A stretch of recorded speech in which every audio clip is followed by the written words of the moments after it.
J'ai les diplômes de formation. J'ai les attestations de formation. Je dépose mon CV à France Travail si je ne veux plus être à mon compte. Quand je dis qu'à mon compte, ça ne donne plus. Je pars déposer mon CV. France Travail, je tape mon CV 1, 2. Moins d'une semaine, on va m'appeler. Parce que mon CV est plein. La traçabilité de mes employeurs est là. On va les appeler, on va demander qui était cet employé avant. Il n'y aura que des bons retours. On va me donner le CDI là en moins de 6 mois. Qui te connaît, ma? Comment tu peux vivre en Allemagne, tu n'as pas de travail, ma soeur? Même garder les enfants, tu peux.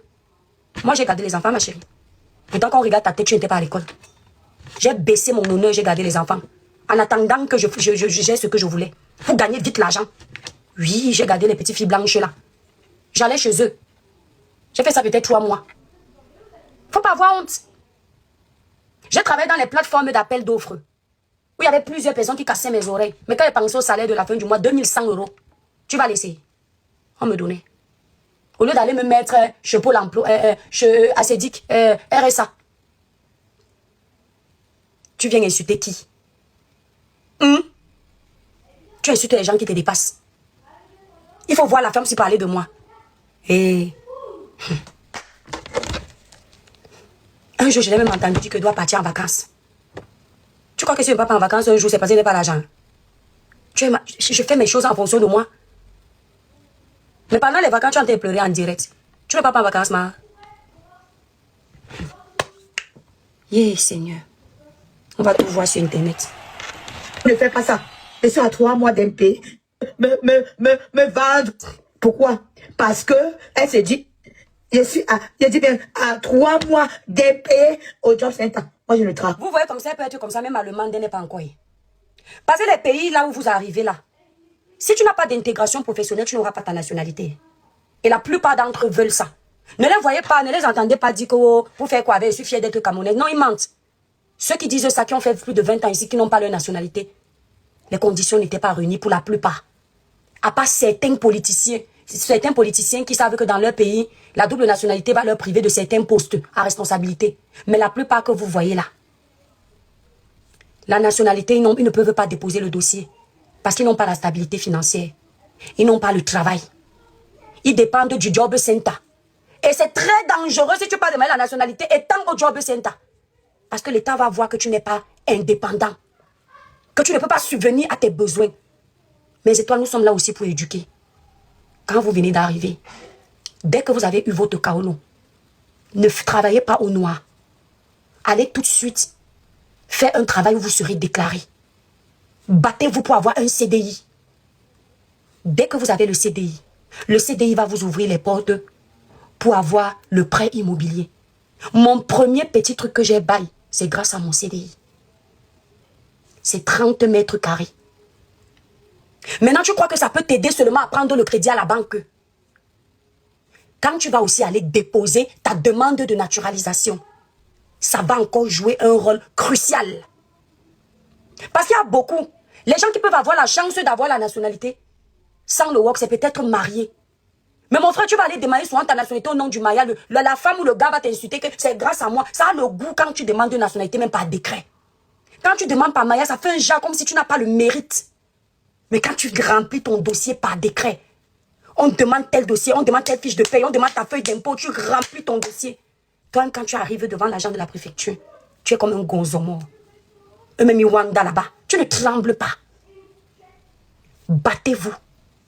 Maintenant, quand tu as déjà eu ton CDI, fais l'effort d'économiser dans ton compte bancaire pour avoir même les apports. Quand tu vas aller demander une demande d'emprunt, c'est important d'être propriétaire dans ce pays. Parce que, surtout nous les femmes, quand tu deviens propriétaire dans ce pays, même si tu trouves l'homme de main, tu laisses le bien en location, ça te rapporte l'argent. Ce n'est pas difficile. Les gens vont vous faire croire qu'il faut être milliardaire pour être propriétaire. Non. Ton CDI te sauve. Nous sommes dans un pays où, ici, là, on facilite la tâche. Et quand tu as maintenant ton kaolo, c'est important quand tu deviens naturalisé en Allemagne, en France, en Angleterre, au Canada. Parce que grâce à ça, tu peux encore accéder à plusieurs postes à responsabilité dans l'administration. Par exemple, les mairies. Tu deviens agent à la mairie, ça te protège. Il n'y a pas un crédit que tu peux vouloir faire, on ne te donne pas. Il y a quelqu'un qui dit en bas, moi j'ai investi au pays. Si tu as les moyens d'investir au pays, c'est très bien. Mais moi, je ne pouvais pas investir au pays tant que je n'étais pas propriétaire ici. Parce que mes enfants sont nés ici. Leurs racines sont d'abord ici. Certes, ils ont 2 racines. Mais les racines qu'ils maîtrisent sont innées ici. Si plus tard, ils ne veulent pas aller en Afrique et que j'ai investi en Afrique, quelque chose m'arrive. Il faut être prévoyant dans la vie. Les enfants n'auront pas de repères pour aller se battre pour récupérer leur héritage. Et on sait comment parfois ça peut se passer en Afrique. Vous allez me dire que tu fais un testament. Mais il suffit que quelqu'un soudoie même le notaire avec qui j'ai fait. Mes enfants perdent la sueur de mon front. Présumément même qu'on ne soudoie pas le notaire. La sorcellerie rentre à cause des biens de la terre. Je vais dire que pourquoi j'ai laissé mes enfants. Étant dans ma tombe, je vais me retourner là-bas même 500 fois. Que pourquoi j'ai laissé mes enfants dans cette situation. Quand tu vis dans un pays où tu as tes repères, tu as tes enfants, tu sécurises d'abord ta vie et tes enfants dans ce pays. Il est inadmissible qu'avant d'investir dans le pays où je vais rester au moins 20 ans, 30 ans, 40 ans, je parte d'abord investir en Afrique où j'y vais très peu. Si tu as la possibilité d'investir en France et en même temps en Afrique, parce que tu as les rentrées d'argent rapide, tant mieux. Une comme moi, je ne mène pas les vies qui me permettent d'avoir 50 millions qui tombent dans mon compte. Je ne vends pas le coup. C'est l'argent propre. Et avec l'argent propre, tu es obligé d'aller lentement. Donc, si tu construis en Afrique et tu es propriétaire, tu es locataire en France, alors que tu as au moins 30 ans à vivre en France ou en Allemagne, c'est une grosse erreur. Parce qu'en Afrique, tu deviens propriétaire. Et en France, maintenant, tu payes encore un loyer. C'est une perte. À part si tu as beaucoup d'argent, c'est une mauvaise stratégie. Parce que non seulement le bien qui est en Afrique, il va difficilement être capable de payer ton loyer en France parce que en France, ça coûte cher. Si ton bien de l'Afrique ne peut pas te rapporter au moins 600 000, au moins 1000 et poussières d'euros en France, ça ne te sert à rien parce que non seulement tu n'es pas là-bas, le bien là peut se délabrer s'il n'y a personne pour en prendre soin. Si tu mets même en location, si tu n'es pas là pour suivre, on va te dire qu'il n'y a pas eu les locataires. Pendant ce temps, tu t'es peut-être endetté en France pour investir là-bas. Et tu fais comment pour rembourser à la banque alors que le bien du Cameroun ne te rapporte pas. Ton salaire de la France te permet de payer ton loyer en France. Ça va être compliqué. Maintenant, tu peux y arriver si tu as 5 pigeons qui te gèrent en même temps. Mais ça, ce sont les vies de précarité. Et ce sont les vies qui, à long terme, ça ne t'apporte pas parce que tu n'es pas sûr. Si tu as 5 jobs qui te donnent, à un moment, ça, tu vas vieillir. Tu ne pourras plus vivre avec celui qui a donné 500, qui a donné 300, qui a donné... Non, ça va peser sur toi, tu vas t'épuiser. Donc moi, mon conseil à moi, coucou Lisette Akoudou, mon conseil à moi, c'est ceux qui vivent ici, stabilisez-vous d'abord ici. Tu ne peux pas être un locataire en France et tu es propriétaire au Cameroun. Le bien, tu n'en profites pas. On n'a qu'une vie. On n'en a pas deux. La vie, je le dis toujours, elle n'est pas une élection. Il n'y aura pas de droit à un deuxième tour. Ta jeunesse, tu la vis en France. Imagine que là, le bien que tu es en train de construire au pays, ou bien que tu as conçu au pays, à 40 ans, 50 ans, la mort te prend. Tu as eu le temps à quel moment de jouir de ce bien du pays? Les qui en profiteront? Ta famille, c'est bien beau. Mais quand tu te saignes à la tâche, c'est pour que toi aussi, le propriétaire de cette souffrance, tu puisses en profiter. On est d'accord? Merci là-bas, monsieur. Tu ne peux pas, les nuits blanches que tu passes en Europe, le stress que tu passes en Europe, c'est pour que ceux qui sont en Afrique là-bas, eux, ils profitent à ta place. Toi, tu es encore en train de te battre avec le propriétaire ici pour payer son loyer. C'est une mathématique qui n'a pas sa place. C'est mal calculé. Je dois pouvoir jouir de mon bien, de mon vivant. Parce que la mort ne t'annonce pas qu'elle va venir. Pendant que tu dis que la maison que j'ai construite en Afrique, c'est à 50 ans que va aller vivre là-bas, bim, AVC. Et certaines personnes dans les familles africaines là-bas ne prient que pour ça.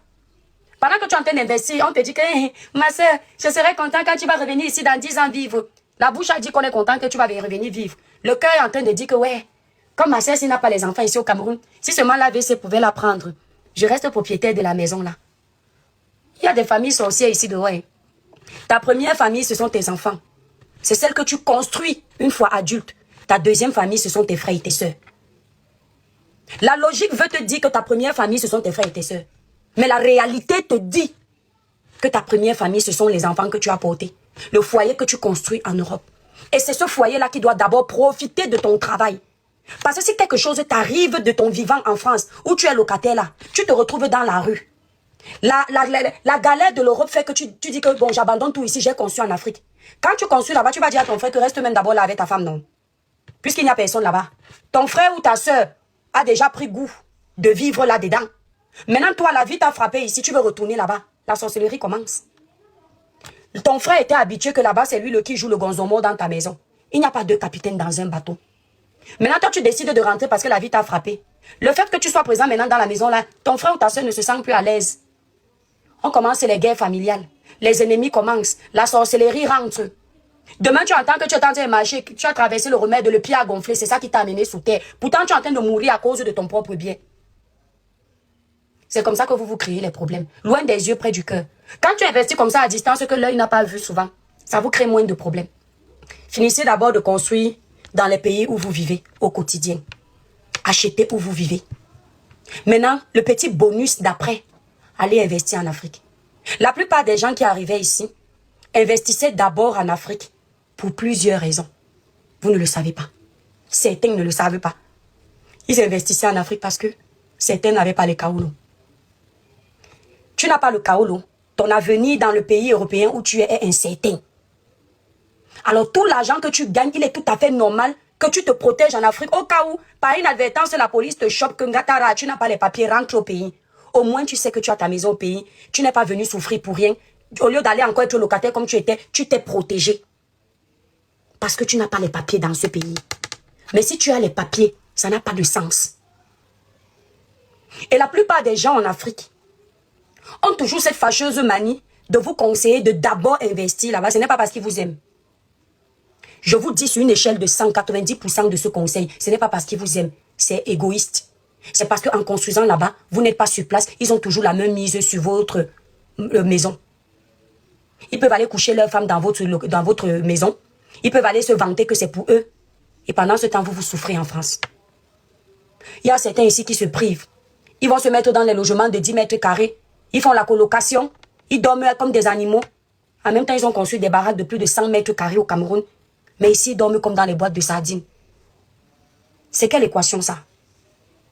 Ça a un sens. Ça n'a pas de sens. Si tu ne veux plus faire les enfants en France et que tu as les enfants au Cameroun, ça peut se comprendre. Le bien que tu as au Cameroun, c'est le bien de ton enfant. Parce que nous parents, nous travaillons toujours pour nos enfants. Ça peut se comprendre. Mais toi qui as tes enfants métis ou bien tes enfants que tu as fait avec ton frère africain ici, c'est quoi l'intérêt d'aller construire d'abord en Afrique? En tout cas, pas moi. Ah non, non, non. Si je gagne à l'auto et que comme déjà ici, j'ai réussi à être propriétaire, je veux peut-être aller rénover la maison de ma maman au village. Je le fais sans arrière-pensée, c'est ma maman. Maintenant, je veux un peu laisser un petit bien pour que, voilà, quand je pars au Cameroun, au lieu d'aller en famille, je suis là-bas, oui. Et après, quand je pars, je le laisse en location. Mais je me suis déjà protégée ici. L'avenir de mes enfants est protégé, oui. Dans le cas contraire, ça n'a pas de sens. Mon frère m'a insulté que les filles comme toi ont investi au pays. Et s'il est au pays, tu lui dis aussi que les gars comme toi sont ici en Europe en train de se battre. Parce que quand il t'insulte comme ça, que les filles comme toi ont investi au pays, c'est parce que quand il te demande de l'argent, tu ne l'aides pas. Et il aimerait que tu ailles faire la prostitution pour gagner facilement l'argent et lui envoyer. Il va aller boire avec ses prostituées au Cameroun. Donc il croit que tu es son fonds de commerce. Ça, ce sont les familles toxiques. Un frère qui te parle comme ça, c'est quelqu'un qui te pousse indirectement à aller faire les mauvaises choses pour construire. Va à ton rythme, mon étoile. Tu ne fais la course avec personne. Va à ton rythme, petit à petit, l'oiseau fait son nid. Et que ce qu'il t'a dit ne t'affecte en rien. Tu construis, tu meurs, tu ne construis pas, tu meurs. Mais tu dois te battre tout doucement pour avoir ta part. Tout doucement. D'accord, mon étoile? Tu ne le gères pas. Il veut que tu ailles vendre de la drogue comme certains. Ou bien tu ailles faire le tcha-tcha comme certains. Pour dire aussi que ma soeur a construit. Après, il va te killer pour rester avec ta construction. C'est comme ça qu'ils sont. Tapotez le live, les étoiles, s'il vous plaît. Voilà. On revient donc dans notre live. Vous savez que, je ne sais pas comment la femme s'y fait souvent de 5 heures du live jusqu'au lendemain. Parler du même sujet. Moi, à un moment même, ça me fatigue. Oui, c'est qui? Allô? Bonsoir. Oui, le village Bonsoir. brille. C'est Oui. Blackman, ma sœur. C'est toujours un plaisir de t'écouter. Merci. Les rares fois où je me connecte, je suis toujours impressionné par ta capacité d'analyse. Merci, Rien à frère. redire. Rien à redire. Et quand j'ai demandé de monter, lorsque déjà la première partie, lorsque tu voulais comprendre ce que la dame disait, parce que bon, je maîtrise un peu l'allemand, elle dit qu'elle a 3 mois d'un pays. Oui. Bon, 3 mois d'un pays. Et puis ça fait depuis 3 mois qu'elle est au job center. Donc elle est au service de travail, elle cherche au travail depuis 3 mois. Donc pour pouvoir peut-être sortir de ce cercle-là. Donc c'est ça l'idée de son. Ok, oui, c'est ce que quelqu'un a expliqué là en commentaire. Et par rapport au conseil, vraiment, je n'ai rien à redire. Il faut que les gens comprennent.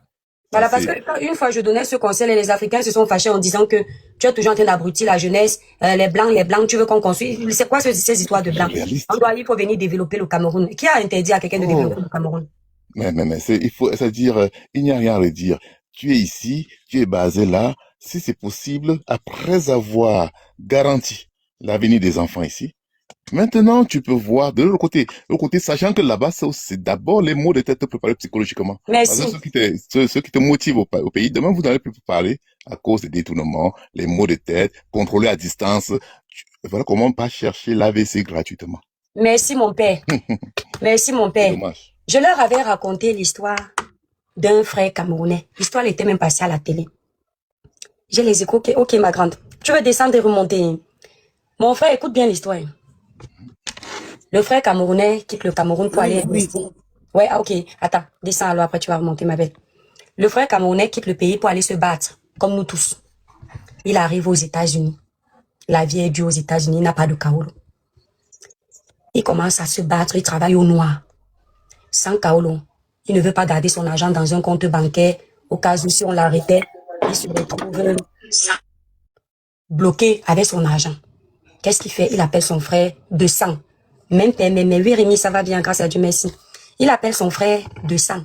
Il lui dit que mon frère, depuis que je suis venu ici, je me cherche, je n'arrive toujours pas à trouver les kaolons. Je ne trouve pas l'anga qui peut accepter, donc je travaille avec les kaolons de certains frères africains ici aux States. J'aimerais que tu ailles m'ouvrir un compte bancaire et que tu m'aides à construire une maison parce que je ne compte pas rester ici longtemps. J'en ai marre de la vie d'ici. Je veux gagner un maximum et je reviens quand je me suis déjà battu. Le monsieur gagne son salaire tous les mois. Il envoie une partie à son frère. Il envoie une partie à son frère. Il envoie une partie à son frère. Son frère lui dit qu'il est en train de construire tout, qu'il va tout mettre à son nom. Il lui fait les procurations et tout. Entre-temps, les années passent. Le monsieur réussit à trouver sa femme qui le kaolotise. Ils font des enfants. Les vacances, il raconte toute sa vie à son frère. Les vacances arrivent. Un jour, il dit à son frère qu'il va venir au Cameroun vivre pour les vacances avec sa femme. Et plus tard, il va venir s'installer au Cameroun. Son frère vit dans la maison comme ça qu'il a conçu. Il a dit à son frère qu'il a conçu la maison là pour lui. Il a mis les papiers à son nom. Le frère est parti construire la maison dans un quartier qui n'avait rien à voir avec le quartier qu'il avait dit à son frère. Il a pris la maison, il a mis à son nom à lui. Quand son frère veut venir au Cameroun, il tourne son frère, jusqu'à ce que son frère arrive au Cameroun. Il dit que, je t'appelle, tu ne décroches pas, qu'est-ce qui se passe? Ce sont les voisins qui les connaissaient au quartier depuis qu'ils disent que, mais ton frère habite ici là. Il habite dans tel quartier. Avec sa femme et ses enfants. Le gars arrive dans la maison. Il dit que, mais mon frère, même si tu avais construit, tu pouvais me dire, pourquoi tu me tournes, tu dis que tu n'es pas au pays. Il dit au frère que c'est la maison, c'est que tu me montrais que tu as construit. Son frère dit, oui, c'est parce que je ne voulais pas, l'histoire est tellement longue. Le gars demande les papiers de la maison.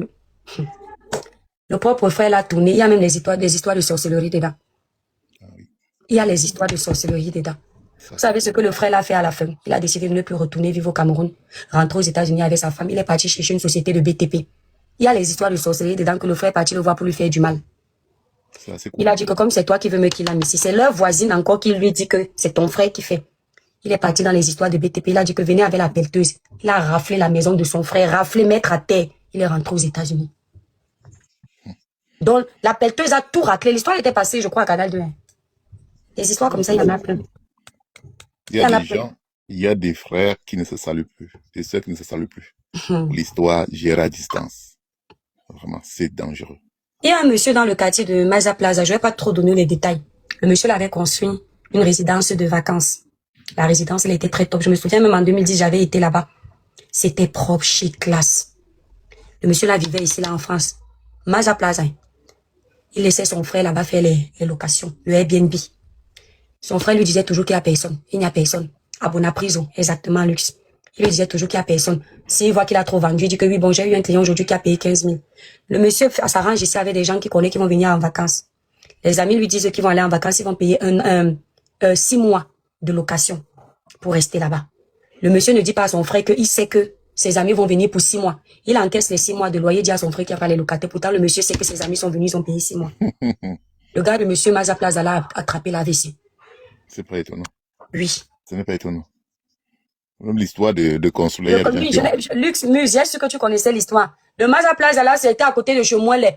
Le bar de Mouelé là. Je ne veux pas donner les noms parce que ce sont les gens de notre village. Donc, ça peut créer des problèmes en famille parce que c'est vraiment mon village là à côté. Voilà. Donc, voilà, je préfère parler, voilà. L'histoire était connue, il a fait l'AVC. C'est pas étonnant, quoi. Voilà. Et les gens là peuvent même être de notre famille. Parce qu'eux aussi sont de Bonaprison. Il faut que les gens tirent l'enseignement de ces expériences-là. 95, quand tu es en Europe, 95% des investissements au Cameroun tournent au gramme. En général, minimum 90. Ça, c'est un fait quand vous êtes ici. Vous parlez même en Europe. Je me rappelle quand à l'époque, mon papa était à Douala, il construisait au village, c'est un cousin de mon papa. Et toi, tu me vois? Non, on ne te voit pas plus. Mais ta photo. Ah, d'accord, parce que moi, je ne me vois pas du tout. Ah, nous, on te voit, on voit la photo, hein, t'inquiète pas. Ok. Oui. Tu connais l'histoire de Maza Plaza là, non? Maza Plaza, ça fait longtemps. Et moi, je suis venu pour la salotologue. C'est que comme moi-même, c'est pas... Elle m'énervait même, c'est-à-dire que tu as vu ça. Tu as vu comment elle a lu le... Mais attends, Plume, l'histoire de Bonaprisola est passée dans ton nez comme ça. C'était en quelle année? Bon, ça fait même pas... Ça fait pas 6 ans. Il a fait un AVC, il se plaignait. Si on avait dit au monsieur là que l'immeuble qu'il a construit... C'était à quel niveau à Bonaprisola? Natinana Topo. Obi Babo, non. Obi, oh, moi, les atanois brisés, non.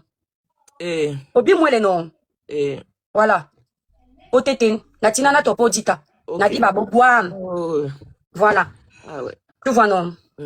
Voilà, parce qu'on ne sait jamais, maman, tu te crées les ennemis comme ça, là, c'est la famille, même peut-être, comme les blagues. Exactement. Ah, je me vois déjà, c'est bon. Donc, c'est ce que je disais donc à cette saleté-là que vous arrivez en Europe, vous ne savez pas ce que vous êtes venu chercher en Europe. Je ne vous mens pas. Je ne pouvais jamais être sur les réseaux sociaux si je n'avais pas encore de stabilité dans la vraie vie. Les réseaux sociaux sont une perte de temps si tu ne sais pas fructifier ta présence. Et j'espère que les conseils que vous donniez aux jeunes là, que ce soit les femmes ou les garçons, comment se battre dans la vie, j'espère qu'ils ont. Mon père, ce n'est pas les jeunes, c'est les vieilles. Oui, celle-là, c'est une vieille. Mais c'est bien parce qu'on n'est pas seulement là pour eux. Moi, je suis même beaucoup plus là pour les jeunes. Là, Coucou Nadine, vous comprenez un peu. Parce que comment cette femme pouvait se lever à 5 heures avec une vie aussi chaotique? Elle t'a lavé étoile. Lavé. Allô, fait le tribalisme sur toi.